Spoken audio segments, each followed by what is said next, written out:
नमस्कार। आपका अखबार के इस अंक में आपका स्वागत है। मैं हूं प्रदीप सिंह। देश में इस समय पार्टियों के टूटने का दौर है। आरोप ये लगाया जा रहा है विपक्षी दलों द्वारा कि भारतीय जनता पार्टी दूसरी पार्टियों के यानी विपक्षी दलों को तोड़ रही है, उनके विधायक दल को, उनके संसदीय दल को और उनके संगठन को।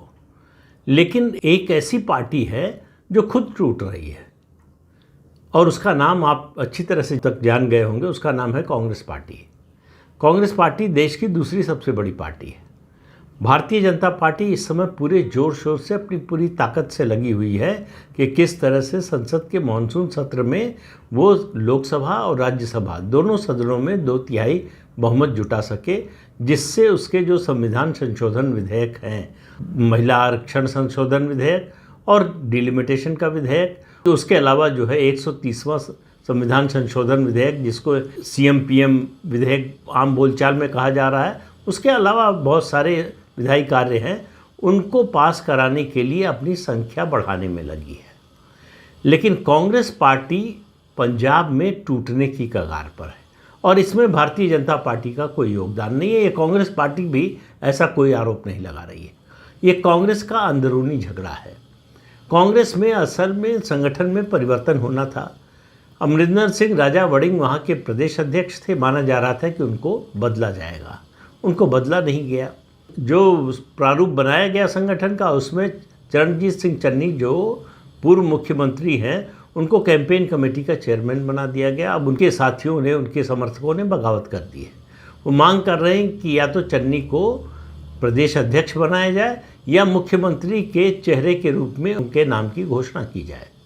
कांग्रेस हाईकमान इन दोनों में से कोई काम नहीं करना चाहता। लेकिन अब चर्चा ये होने लगी है कि क्या चरणजीत सिंह चन्नी पार्टी तोड़ सकते हैं। पार्टी हाईकमान ने 2 लोगों को भेजा समझाने के लिए। चन्नी माने नहीं, लेकिन कह रहे हैं कि थोड़ा नरम पड़े हैं, लेकिन कितना नरम पड़ेंगे मालूम नहीं। ये भी खबर आ रही कि इस पूरे डैमेज कंट्रोल की कमान जो है प्रियंका वाड्रा ने संभाल ली है। आपको याद होगा उन्होंने 2022 में भी कमान संभाल ली थी। जब कैप्टन अमरिंदर सिंह मुख्यमंत्री थे तब वो सिद्धू के साथ खड़ी थी, नवजोत सिंह सिद्धू के साथ। सिद्धू के सामने कैप्टन को खड़ा किया उन्होंने। नतीजा ये हुआ कि कैप्टन को तो बेइज्जत करके हटा दिया मुख्यमंत्री पद से, लेकिन सिद्धू को मुख्यमंत्री नहीं बनवा पाई। मुख्यमंत्री बने चरणजीत सिंह चन्नी। तो हारे को हरिनाम। कांग्रेस ने कहा जो मिल गया उसी को वाह करो। तो कहा जाने लगा कि पूरे देश में पहली बार कोई दलित सिख जो है वो मुख्यमंत्री बना है और वो कांग्रेस पार्टी ने बनाया है। तो अब सारे दलित देश के जो है वो कांग्रेस पार्टी के समर्थन में आ जाएंगे। सारे देश को तो छोड़िए, पंजाब में भी नहीं आए। चरणजीत सिंह चन्नी 2 विधानसभा क्षेत्रों से चुनाव लड़े, दोनों से हार गए। हालांकि इस समय लोकसभा में है, लोकसभा के सदस्य हैं, लेकिन वो किसी तरह का समझौता करने को तैयार नहीं है, उनके समर्थक तैयार नहीं हैं। और हमेशा की तरह राहुल गांधी जो प्रतिपक्ष के नेता हैं, कांग्रेस के सबसे बड़े नेता हैं, वो इस समय विदेश में हैं, काफ़ी समय से विदेश में हैं। कहाँ गए हैं, क्या कर रहे हैं, किसी को मालूम नहीं है। क्यों विदेश गए हैं?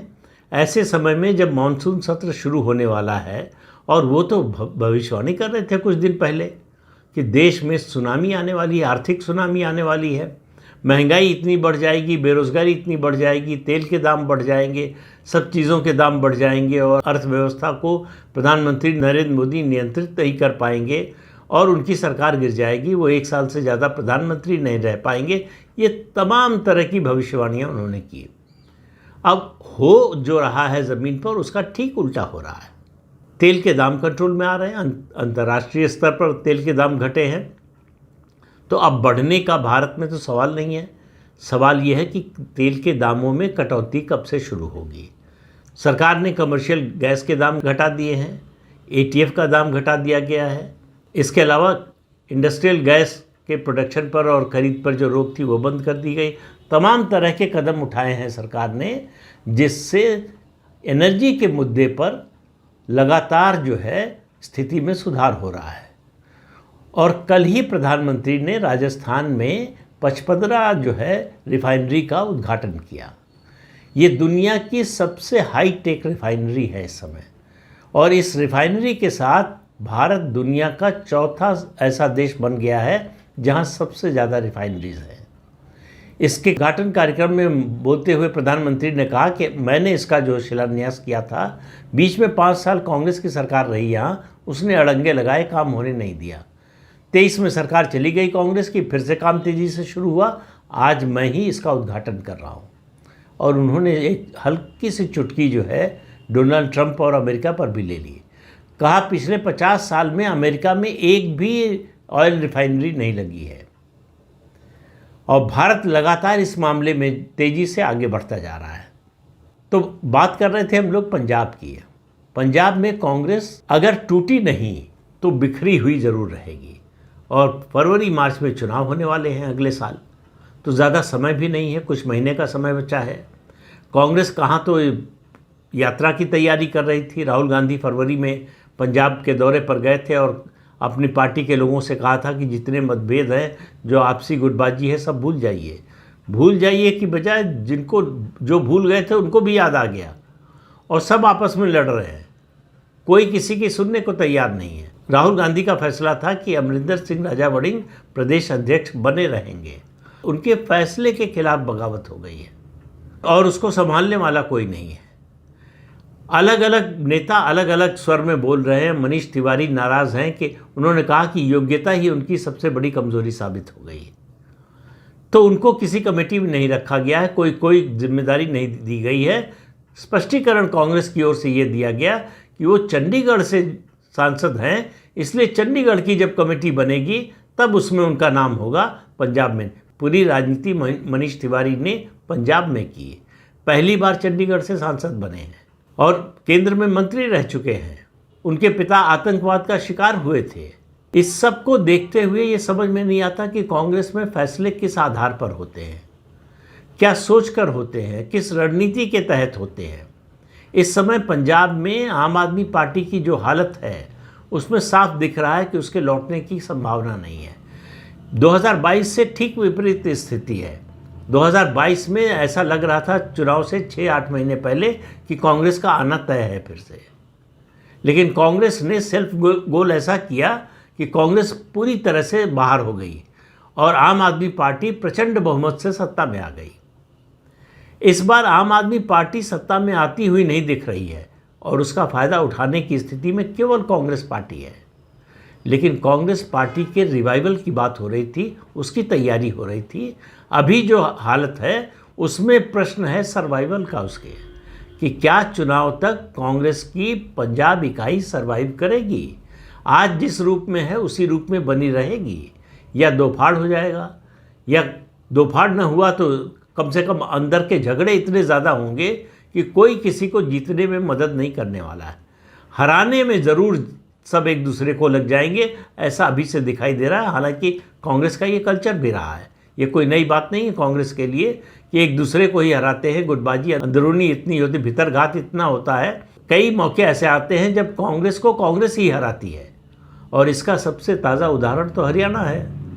हरियाणा में कांग्रेस जीतती हुई दिखाई दे रही थी, लग रहा था कि सरकार आ रही है उसकी, लेकिन अंदरूनी झगड़ों ने, हुड्डा और जो है शैलजा के झगड़े ने, जिस तरह से शैलजा को हुड्डा ने साइडलाइन किया, अपमानित किया, उसका नतीजा ये हुआ कि भारतीय जनता पार्टी तीसरी बार सत्ता में आ गई। तो पंजाब में कांग्रेस के हालात बहुत ख़राब हैं और उसको ठीक करने वाला कोई दिखाई नहीं दे रहा है। राहुल गांधी के फैसले के खिलाफ बगावत का मतलब है कि बात सुनी जाएगी, ऐसा लगता नहीं है। ये संभव है कि राहुल गांधी के आने के बाद ये मामला शांत ऊपर से होता हुआ दिखाई दे, लेकिन अंदर जो ज्वालामुखी दहक रहा है वो चुनाव में उसका विस्फोट होना तय लग रहा है। अब फिर सवाल उठने लगा है कि पंजाब में आखिर नंबर 1 पर रहेगा कौन। चुनाव मैदान में आम आदमी पार्टी जो सत्ता में है, कांग्रेस पार्टी जो सबसे बड़ी विपक्षी दल है दूसरे नंबर पर है, तीसरे नंबर पर और चौथे नंबर पर जो है भारतीय जनता पार्टी और अकाली दल है। कोई पार्टी सीधे सीधे सत्ता में आती हुई दिखाई नहीं दे रही है, लेकिन आम आदमी पार्टी नहीं आ रही है ये दिखाई दे रहा है। कांग्रेस की संभावना बन रही थी तो कांग्रेस ने अपने पैर पर कुल्हाड़ी खुद ही मार ली है।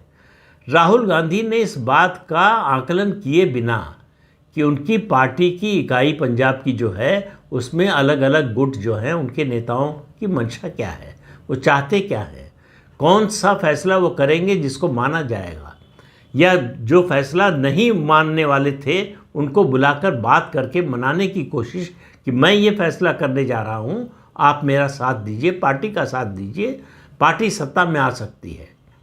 ऐसी कोई कोशिश नहीं हुई, एक तरफा घोषणा हो गई। घोषणा होने का नतीजा ये हुआ कि बगावत हो गई।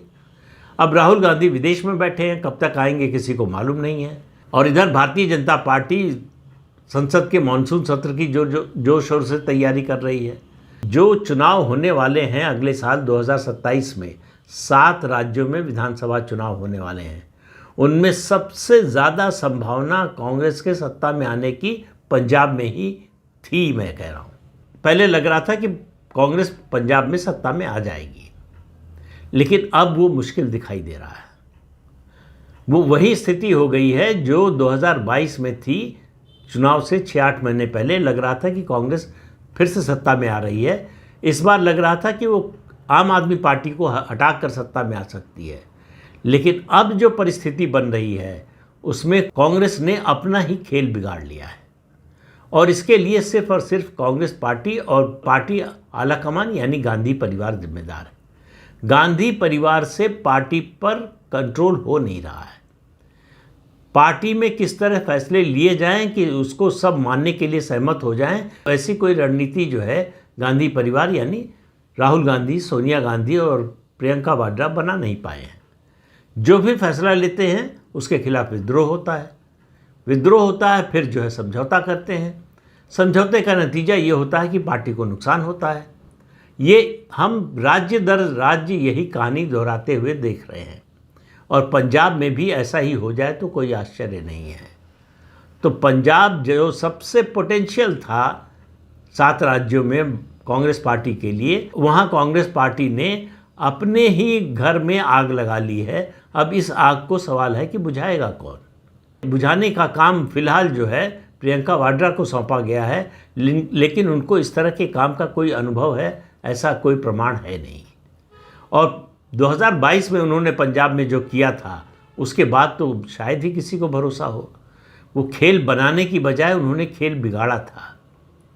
इस बार क्या बिगड़े हुए खेल को बना पाएंगी, ये एक बड़ा सवाल है। ये उनकी एक तरह से राजनीतिक परीक्षा भी है, अग्नि परीक्षा भी आप कह सकते हैं। राजनीति को संभावनाओं का खेल कहा जाता है।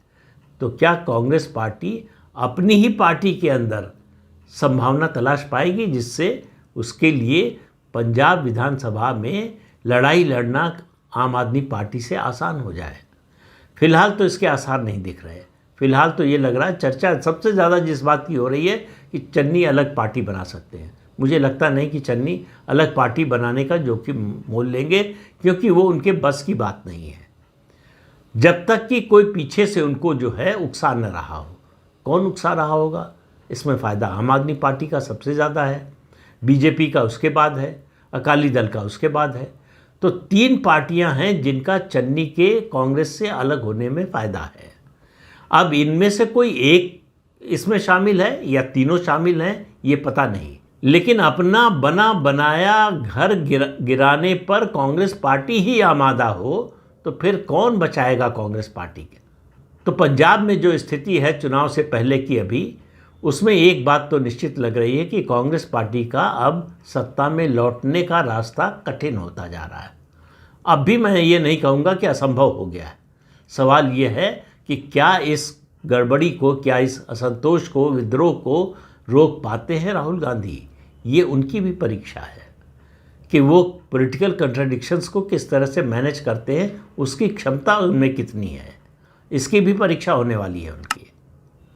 तो इस अंक में इतना ही। अगले अंक में फिर मिलेंगे किसी नए मुद्दे के साथ। तब तक के लिए अनुमति दीजिए। नमस्कार।